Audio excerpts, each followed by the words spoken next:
Hey everybody! I wanted to create this video for you to provide some helpful information on job interviewing and networking. Quick disclaimer, I recognize that we're in this really weird time with COVID-19, so some of this information might not apply given the current time, but hopefully it'll still be useful for you when this is all over. Very quickly, before get started, I just want to remind you that your final reflection paper is due Sunday, as always, by 11:59 p.m.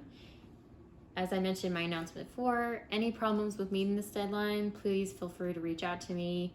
Flexibility is key right now, so again, just communicate with me if there are any issues with that deadline. Also, quiz number 7 is due Sunday as well. And your last day to submit extra credit is due May 5th. So make sure any extra credit that you're wanting to complete, even if it is a virtual meeting with me, please have that submitted by the 5th. The 2 main objectives for this lecture is to provide you some helpful tips and information for job interviews and to get you prepared for those interviews.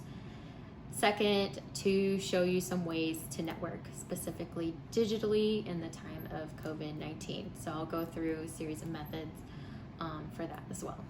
So let's start with networking, as this is an important part of the job search process. While you could submit an online application, just be aware that so many others are doing the same, right? And there's these applicant tracking systems that kind of like weed through millions of applications, and yours might not even be seen by a hiring manager. So how do you make yourself stand out? Well, one way is networking. Networking is one of the most common ways that recent graduates are able to find a job after graduation. So let's talk about networking during COVID-19, as most in-person activities are not available to us, right? A lot of these types of activities have canceled, career fairs, networking events, etc. So this doesn't mean we're not able to network though, right? We can still digitally network. And in most cases, even when we're not in a pandemic, we still use these types of methods. So here are some strategies for networking digitally. So first, I want you to think back to all the individuals with whom you've crossed paths with and have reconnected through college classes or through past jobs or past internships, maybe internship supervisors, any kind of point of contacts that you can think of. It could even be relatives or family friends, okay? And I want you to type up a list or create a spreadsheet and write down all their contact information, how you know them, the email addresses if you have them, etc. And then break the list into different categories.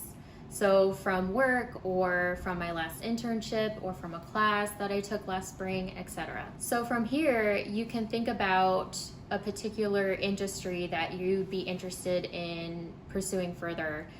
You can narrow down who exactly you would like to reach out to, given these options, okay? You can reach out to these contacts via email. You could say something like, "Hi, it was so great working with you last spring. During this time, I'm finding myself more curious about the work you do as whatever, teacher, computer programmer, at such and such place. And I'm wondering if you might be willing to have a virtual meeting with me, either through phone, Skype, or Zoom, about your work. So please let me know when you are free, and looking forward to hearing from you." That's a very professional email, right, to send out. I think most people are wanting to be helpful during this time, so I would be surprised if you didn't hear anything back. I will put this email on a slide that I will show next. So you'll have it, you can take a photo, do what you got to do, and you can use that as a template for future emails. Also, in that email, you'll want to include something specific that you learned from that person, or something meaningful that happened during that work, just something that they'll recognize who you are and remember working with you. If you keep it too general, then they might forget you and they won't respond. So once they do respond and you have that virtual meeting set up, you then could branch out and ask if they know other people in the professional workout. So let's say you're having a virtual meeting, they don't have any current job opportunities for you, but they might say so-and-so has something, or you might be bold and ask them like, hey,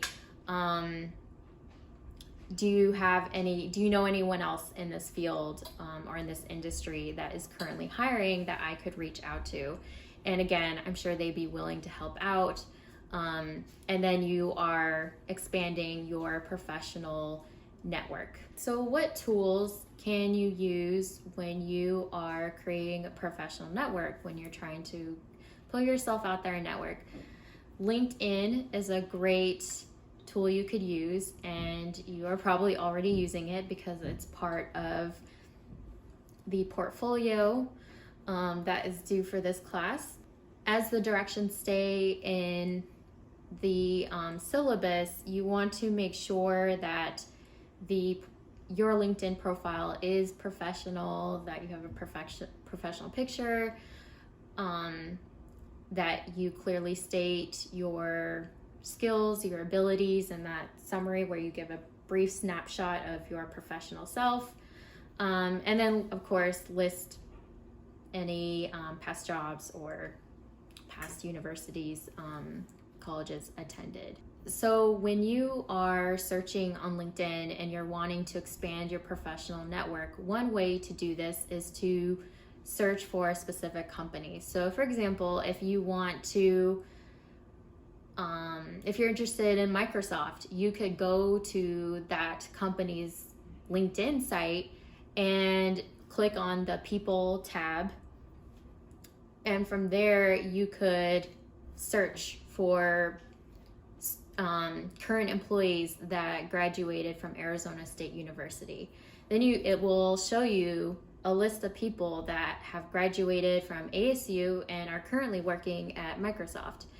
And you might be wondering, okay, why would I want to do that? Well, it shows you their career history and their previous positions that they've held, and that might give you an idea of like, oh, if I want to work at Microsoft, maybe these are some internships I should be looking at, or these are some potential jobs I should start preparing for right now.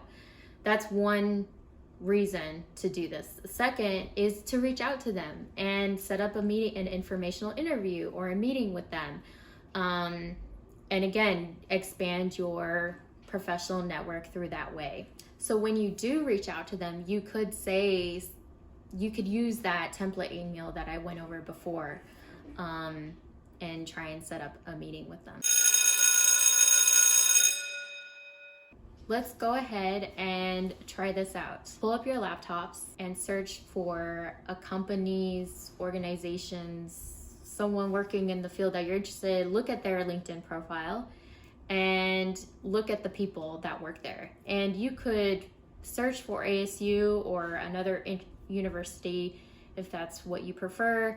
But I want you to take note of their past job history and write down some things that they've done and some things that stood out to you and kind of might help you give you an idea, like, where do I start to end up in this position that this person holds. And finally, handshake. Good old ASU handshake. So this will also connect you with jobs and potential internships, and again, is part of your portfolio. So you already have it set up. So that's something that you could use during this time when we are being more creative with how we network and meet new people. All right, so next, I'd like to go over an elevator speech. Some of you, or maybe all of you, have heard of this, but I think it's important to briefly go over, as who knows who you might be caught in an elevator with. I mean, currently probably not right now, but after this is all over, you might be caught in an elevator with someone you'd really want to work with. And you have, they say, like 30 seconds to kind of give your pitch of why they should hire you. More to hear in this next YouTube video clip. How to perfect the elevator pitch. If you happen to run into your ideal employer or business partner in an elevator, or anywhere else for that matter, you'll have about 30 seconds or less to wow them. Here's how to do it. You will need skills or ideas, a list of descriptive phrases, a description of your qualifications, and practice. Optional, a mirror. Step 1. Brainstorm a list of phrases that describe you, and cross off any cliches or catchphrases. Keep only the most unique and honest statements. Step 2. Craft a description of qualifications that you can share in 30 seconds or less. Write the pitch like you speak. This will make it easier to deliver and make it sound more authentic. Step 3. Practice your pitch on friends and family. Ask for feedback and adjust your pitch. It will become natural by doing it over and over. Use a mirror to pitch yourself. If you can't look yourself in the eye, how can you engage someone else? Step 4. Make your pitch about the needs of your listener. Talk about the problems facing their industry that you are uniquely positioned to solve. Step 5. Describe your value in solving these problems. Step 6. Allow room for dialogue. Most people don't like to be talked at, so be conversational and show an interest in them. Step 7. Ask for something, a business card, a phone call, or permission to send your resume. The point of your pitch is to break the ice and generate interest, but you need to ask for the next step. All right, so you're done with the job search, and now you got the interview. So now what do you do? Well, first, preparation. Preparation is key. Preparing for this interview will help you be so much more confident during the interview. And so how do you prepare? Well, take the time to research the company, industry, organization that you're applying to, okay? So this means look up their webpage, find their mission statement, look at the kinds of functions and positions that people hold at these organizations. Make sure you know what this company is about, right? And know about the position you are applying to.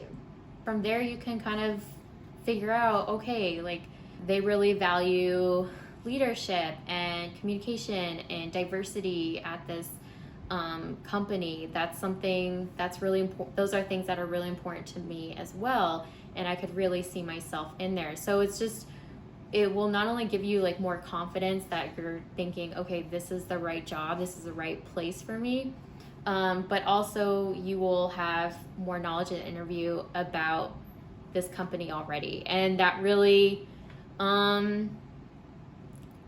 that shows a lot of care. Researching the company will also allow you to tailor your responses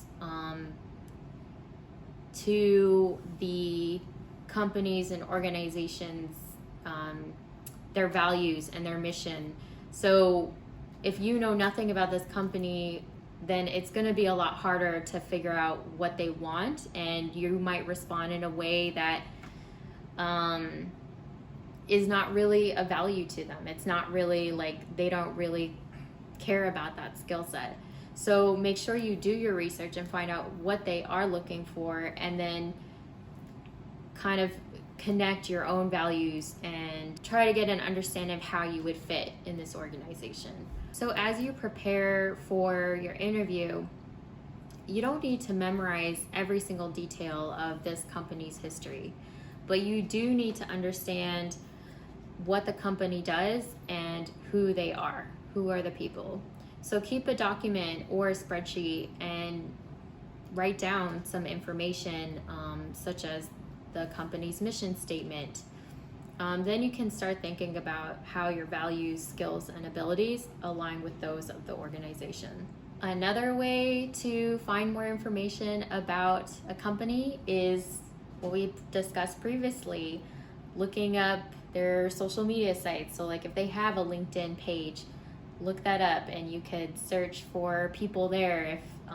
If you know the person you're interviewing with, that's even better. You could look at them and see their job history and career history and the types of duties that they have at this current job, and then from there you can start building your bank of questions that you'll have for them during your interview. So another part of the interview process that's really important is figuring out what you're going to wear. I suggest, and others also recommend, to overdress rather than underdress. I think what's most important is just to wear something that you feel confident in, that will make you feel ready for this new position, this new job in your life. I think if you feel great in what you're wearing, that can make all the difference in terms of your performance during the interview. So, and it doesn't even have to be something like super duper expensive. I'm from Arizona. I currently live here, and we have tons of like thrift shops and Nordstrom's Last Chance, and you can find blazers and suits. I'm actually wearing this blazer, and it was $20 at Last Chance, and it's like my favorite blazer. I've worn it many times to interviews, and so I think you can find ways to not spend like hundreds of dollars on a nice like suit, because they can be quite expensive. So keep that in mind. Also tailoring. So if you find a blazer or like pair of slacks and they don't quite fit right, but the price is great, you can always get a tailor and have it tailored for you. So there are more tips. I am going to show a clip from Linda Rainier, and she'll talk more about how to dress for an interview. Hey ambitious professionals, it's Linda Rainier of lindarainier.com, guiding you to a career and life you'll truly enjoy. In today's video, I am going to be sharing with you my best tips on how to dress for your next upcoming interview. I have tips for both women and men so that you can impress employers, you can look and feel your best in your next upcoming interview. As a career strategist, I've had the honor of being able to help numerous professionals land their dream job offers. And if this is something that you're interested in working with me one-on-one, I can give you details about that at the end of this video. Now, as you know, I've been sharing my career advice and tips and strategies with you for the last little while now, and throughout this time period, I've actually had quite a few people approach me and ask me to do a video on what to wear in an interview. And to be honest, I kept putting this topic aside because I was surprised that you guys wanted to know about this. Now, I wouldn't say I have a defined sense of style. I just wear clothes that I like and wear clothes that I feel comfortable in. But regardless of the fact that I'm not a fashion expert, I decided I'll make this video and I'll share my tips with you on how you can dress in your next upcoming interview so that you can look and feel your best. Now, let's start off with the ladies. For women, I would say the sense of style that you should be going for when it comes to an interview is classy yet chic. Now first, let's talk about clothing. The first tip I have for you when it comes to clothing is to make sure that your clothes fit. If you decide that you want to wear a suit to an interview, I think that's a great idea. There's nothing wrong with overdressing. Better to overdress than to underdress. So when it comes to wearing a suit, you want to wear a fitted blazer and fitted pants. Don't go into the interview wearing an oversized blazer unless that's the style. If you want to wear an oversized blazer and wear a dress underneath, or a collared shirt and a skirt with an oversized blazer, I think that's actually completely fine as long as it's meant to be an oversized blazer. But if it's meant to just fit your body, the blazer is like a fitted blazer, then make sure it actually fits. Now you also want to make sure that you keep the colors neutral. So I say go for gray, maybe beige. Black is absolutely fine as well. Wear a white, clean, collared shirt underneath, most preferably if you're wearing a suit, a full-on suit, or wearing a neutral colored dress underneath your blazer works as well. Now, for men and clothing, same thing. You want to look classy, you want to look professional. So when it comes to you going into the interview, that's pretty simple. When it comes to clothing, you want to wear a suit, and similar to the ladies, you want to wear a fitted suit. Please, no oversized poofy shoulder suits, And make sure your suits are clean. If the last time you wore the suit you had sweated in it, or you just haven't had time to take it to the dry cleaner, make sure you do that before you go into the interview. I've had to conduct interviews where I've had individuals come into the room and you could tell they didn't clean their suit.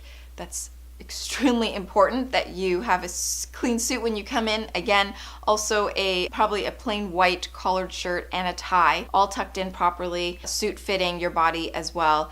That's a great option to wear for the interview. Now let's talk about shoes. So for the ladies, if you're gonna wear heels, I highly recommend just wearing a simple pair of shorter heels, kitten heels they call them, rather than wearing stilettos or just really huge chunky heels. It can give the wrong impression. If you wear, just a heel with just a little bit of height, I think that's good enough. It'll still tie up that nice classy look that you're going for. And I would probably go for just a plain black heel or a nude colored heel. For men, when it comes to shoes, very simple, just faux leather or real leather dress shoes. They don't have to look super crazy. They don't have to have crazy patterns. They don't have to have all those holes in them. Just a simple pair of dress shoes. Try to make sure, again, that they also fit your feet, that they're not too big, too clunky, too chunky, and maybe not too pointed at the same time. I've seen some really pointy dress shoes. So just, one that fits your foot,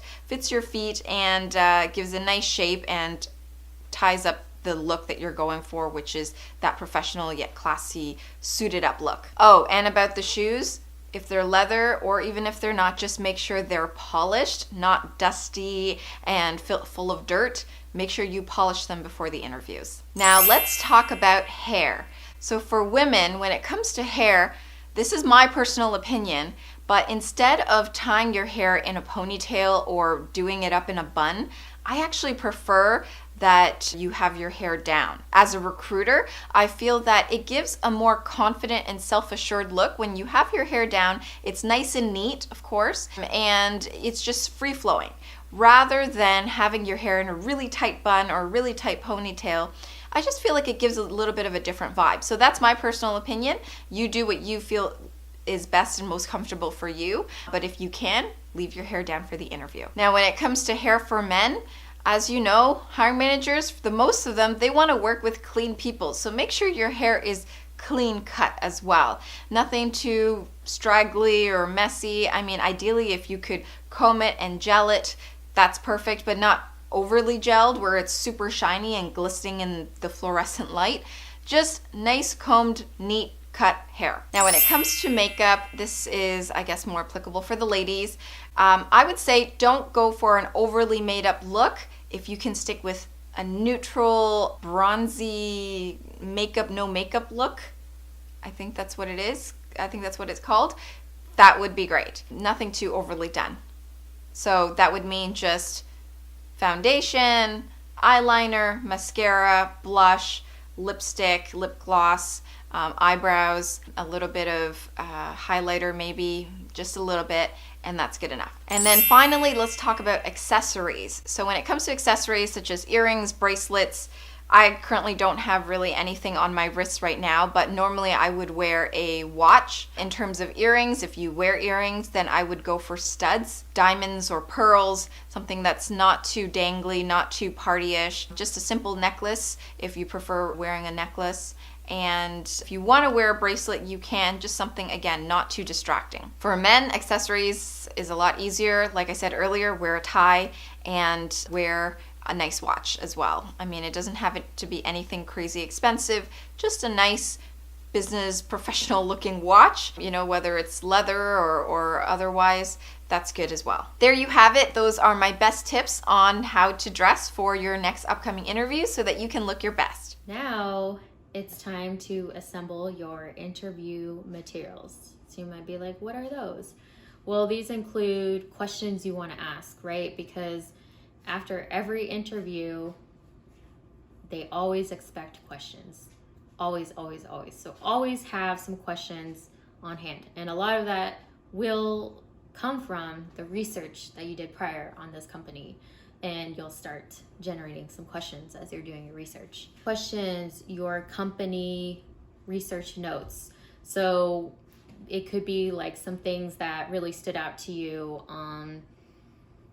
and things to comment on, like, oh, I really liked how your company handled this challenge, or I read that your company still employed everyone during the COVID-19 pandemic. I just want to say that was just so caring of all of you, and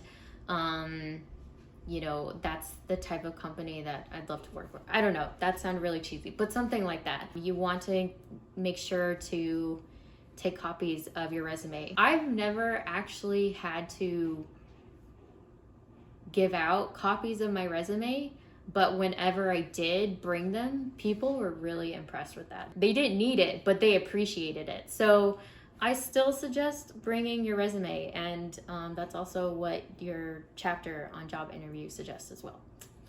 And then also make sure that you carry a paper and pen with you, because it's really embarrassing when you take out a notepad of paper and then you have nothing to write with, so you're just like staring at paper. And then also, if you take a cell phone, make sure that it is turned off. That could potentially be a really embarrassing situation. If your phone goes off, and then that makes you look like not so professional, or if you do need it turned on, that's a great way to show off your great communication skills. It's to say, I have a kid at home and their babysitter might need me, so I have my phone on. I hope that's okay. It's just for these emergencies. And if hopefully they'll understand. If they don't, then that might be something for you to be aware of as you're considering working for this company. Once you have your interview materials, now it's time to actually practice for the interview. Practice is really the key. The key to having a great interview is to practice. Part of that means creating a Word document and typing out all of your experiences. If you have never worked before, you still have developed skills and abilities through your courses, right? Through college courses, class projects. All of those kind of use the same skills that you're going to need to use in a job setting. So for example, if you worked in a team, or if you're in the engineering field, I'm sure there's like some engineering things that you would need to know that would be important for a job in an engineering field, etc. So keep in mind, if you never had a job, not a problem. You could still talk about your experiences and your skills and abilities. So I usually create just a Word document and I just write down key experiences I've had. So for example, if I'm wanting to get an internship at a substance abuse clinic, I'm going to be thinking, okay, when did I work with substance use and substance abuse? Okay, well, I was a therapist providing substance use resources for college-age students, blah, blah, blah. So, right, I didn't exactly work maybe in a substance abuse clinic, but I have related skill sets. Like I've done education on substance use. I took an addictions course in psych. So there are ways to still exemplify your skills and abilities, even though maybe you didn't have that specific job. Also, when you're creating this document, you'll have specific examples to go off of. So when I gave you my terrible interviewing experience, I did not have specific examples, hence creating the Word document of only specific examples of past experiences. And so that will also help you kind of think of some key examples to bring up during your actual interview when they're asking you questions of like, tell us about a time that you resolved a conflict between two coworkers. All right, great. I have this bank of like past experiences in my head already. Pull one up, like this is something I could use. That's something I forgot to say. When you're coming up with these like lists of experiences, look up in your chapter that was assigned to you for this week. I believe it's the buccal chapter, but look up that chapter and has a list of questions. So as you're writing this document of past experiences, think about those questions when you're creating this document, okay? Next, when you are writing about your experiences and answering these interview questions, bring out the positive, right? So focus on what you did, not on what you didn't. I'm trying to think of an example of this. Instead of saying like, well, I wasn't able to lead the team, I still held an assistant position where I did X, Y, and Z. Show interest. So practice showing interest in the job or in the organization that you want to work for. You can do this in a number of ways. I think you can show interest in what you say. So starting out saying, yeah, like, thank you. I'm really glad to be here. Thank you for this opportunity to be interviewed. I appreciate this opportunity, something along the lines of that. Smiling, so you could smile during the interview and as you are talking. Asking questions. Yes, asking questions will definitely show that you are interested, right? And that's part of doing that research that we talked about beforehand. So now that we went over prep work for the interview, let's talk about what happens actually during the interview. Specifically, the types of questions that you will get. So I've never had an interview where I didn't get the question of, please tell me about yourself. This question isn't meant to be taken literal and then tell them your whole life history. It's more that they want to know how you think quick on your feet, how quickly you think on your feet.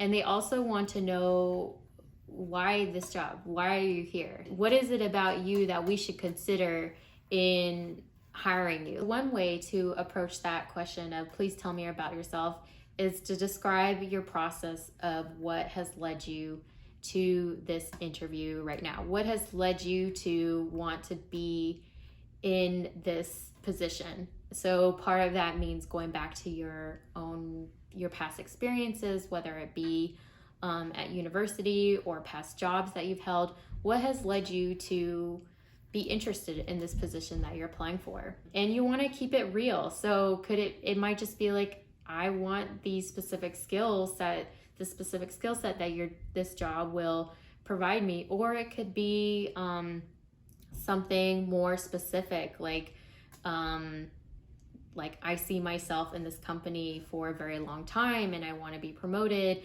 My ultimate dream job would be like the CFO or CEO or something like that in this company. So you kind of have to tailor it, but make sure that it's authentic to you when answering. As I said before, the please tell me about yourself question is related to your elevator speech. And yes, it is, in that's kind of like a quick pitch to the hiring manager and like why they should hire you.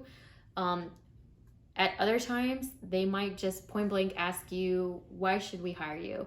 Another tip that I learned from this article I read is to talk about a weakness that they don't really care about. So if you're applying to like a very technical field and really all they care about is like how many computer programs you know and like how good at coding you are, then you would probably find stating a weakness that this super technical field doesn't really care about. Like maybe they don't really care about how well you lead other people or how well you can teach others. Something else to keep in mind is the hiring manager care more about how you answer the questions rather than the content of your response. They are aware that this is a stressful situation and they're curious of how you cope with stress and how you're coping right now on the spot. So I think that's something else to keep in mind, especially when you're doing preparation and you're practicing. Just know that all that prep work will come to use because, again, like I said, when you prepare more, the more you'll feel confident actually during the interview. Tips for interviewing via Zoom. Make sure you test your technology if you can, maybe during a practice interview. And that's again just so you can prepare for for the interview, and if in case you have to like reschedule it or something, reschedule the time. And I think people are being really flexible right now. So even, I mean, these are tips, but just know that like their interconnectivity might not be that great. So I think it's okay. Like we're all doing the best we can right now. So just keep that in the back of your mind that like people are going to be understanding, and just like you're going to be understanding of them as well. Next, if you are doing a Zoom interview, you'll still want to dress the part, right? You still want to dress for that interview. You won't have to worry so much about your pants. However, I still would. You might be wearing your comfy pants, like you might not feel like you're in an interview, and that might affect your performance. Make sure your surroundings are tidy. Find a spot in your living space where there's not a lot of clutter, so they can't really like be distracted by things behind you. Avoid a lot of hand movements like I'm doing right now, and try to like keep your hands down. Make sure to minimize distraction. If you have an animal, see if you can, place it in another part of where you live. But also know everyone's being flexible right now, and it's kind of funny when like cats or dogs show up in Zoom meetings. Maintain eye contact as best as you can. I am not always the greatest at that, but like again, try your best to look directly at the camera. I think it is harder because on a laptop you have the camera up here and you see the person's face lower than that. So something to do to account for that is to put your laptop like on books or something, or your webcam like higher, so that way when you're looking at the person, it looks actually like you're directly you're making eye contact with them. I hope that makes sense, because your laptop or your webcam's like raised higher. I definitely recommend that you follow up with the interviewer. So sending a thank you note via email, mentioning something specific that you talked about during your interview will surely make you memorable. I would recommend you do that like within 24 hours would be best, but 48 hours is okay as well. This is just for interviews in general, is your interview mindset. You want to get yourself pumped and ready for the interview. Recognize your strengths, recognize what you're good at, play your favorite song, dance around, do whatever you got to do to kind of get your confidence going, and be kind to yourself. It's a really stressful thing to go through. Know that you're learning, right? Interviewing is not something you're born with. It's not part of your personality. It's a skill. So that means that you could improve upon, and it takes practice. So go easy on yourself, and know that as you do more interviews, it does get easier and you do kind of get the hang of it. It becomes more conversational, unless I'm being looked at with a microscope. That will fade away as you do more job interviews. Last thing is knowing that you're looking for fit. Yes, you want to get hired and you need a job, but also recognize you have value, you have skills and abilities that are unique, and that people are wanting, right? They really are needing you. So know that, and know your value. Like, know that you're a resource in demand. I mean, that might be weird to put it that way, but you are, and you have a lot to offer. Also, interview the company, interview the hiring manager, and find out, like, is this going to be a good working environment for me? Will I gain the skills that I need to move along in my career? Ask your questions that will tell you, is this a good fit for me?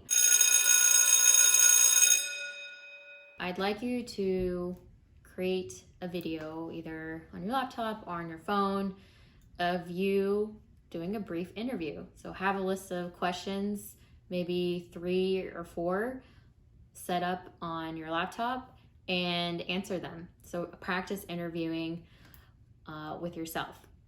And then go back, review the video, and list 3 pros and 3 cons of the video. So what did you like and what do you think you could improve on? Did you like the fact that you maintained eye contact, or your tone of voice? Did you like your body language, your body movement? And what are some things you can improve on? Maybe it's maintaining eye contact or less hand movements, something like that. And so this activity will help you prepare for your interviews and give you more confidence, and also letting you know what you can improve upon when you have an actual interview.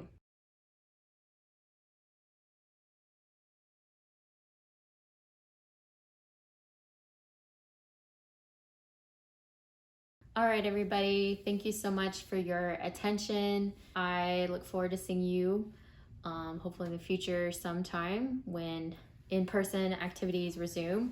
If you are interested in the field of psychology and you're needing a point of contact, feel free to reach out to me. I'd be happy to provide you more resources, whether it be what's graduate school like, or what is the field of psychology like, and how do you become a therapist? I'd be happy to answer all of those questions. All right, well, take care of yourselves and be safe. Bye.